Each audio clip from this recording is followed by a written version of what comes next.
Magandang gabi po sa lahat, Luzon, Visayas, Mindanao, kung saan kayong panig ng mundo po, tayo nagbabalik dito sa aking munting channel po para mag-discuss ulit ng another coins. Ayan. Magandang gabi po kung saan kayong panig ng mundo po, lalo-lalo ng aking mga subscriber po. Thank you so much po sa lahat. Yun namang hindi nakapag-subscribe at gusto nyo ang ganitong mga topic po about coins, ang aking dinidetalye rito. At isa naman tayong kolektor. Ayan po.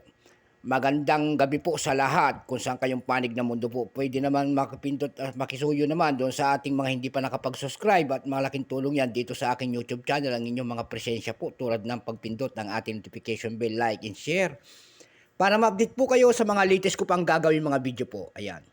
Ang pag-uusapan po natin ngayon ay ang pera po ng Qatar. Qatar coins. Ayan. Ayan po ang ating pag-uusapan po. Pera po ng 50 dirham po. Ayan. 50 dirham. Year 2016. Ayan po ang ganda ng barya. Espada. And then ano yan? Nyog. And then bangka. Ayan po. 50 dirhams. Ayan po. Bago natin simulan ng ating talakayan, kilalanin mo muna natin siya. Siyempre po, issue po, Qatar.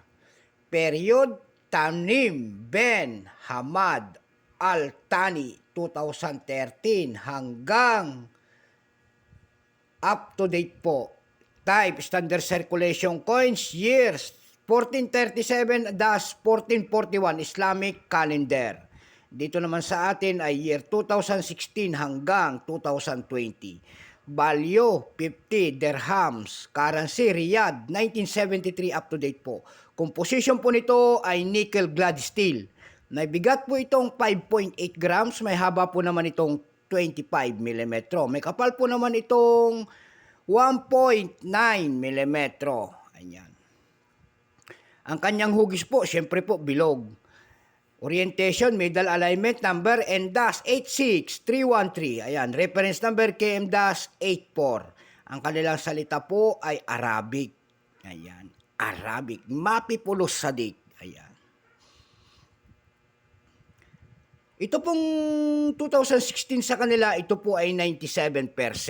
Dami rin ginawa, 97%. Wala rin mintage sa ginawa kung ilang piraso ang Qatar sa barya na ito. Ayan po. Pero may price na doon sa ating ginoong numista.com po. Ang kanyang fine 23, very fine 23, extra fine 30, almost uncirculated 67. Uncirculated po nito may presyo pong nagkakahalaga ng 73 pesos. Dako naman tayo doon sa kanyang mga price sa online selling po. Doon sa ating numista.com po may nagbebenta na nito ng $6.92. Doon naman tayo sa Carousel PH at wala tayong mahagilap doon sa ating ebay.com. Ayan, yung paborito rin nating isang site. Dako tayo doon sa ating Carousel PH. Ayan. Doon sa Carousel PH po nito may nagbebenta na ng 120 per piece. Mayroon rin tayo nakita doon na 55 pesos na nagbebenta at saka 75 pesos. Yung pinakamalit doon ay 40 pesos po ang kanyang benta sa isang piraso nito. Ayan po, so hanggang dito na lamang po, Luzon, Visayas, Mindanao, kung saan kayong panig ng mundo po. Take care po sa lahat and God bless.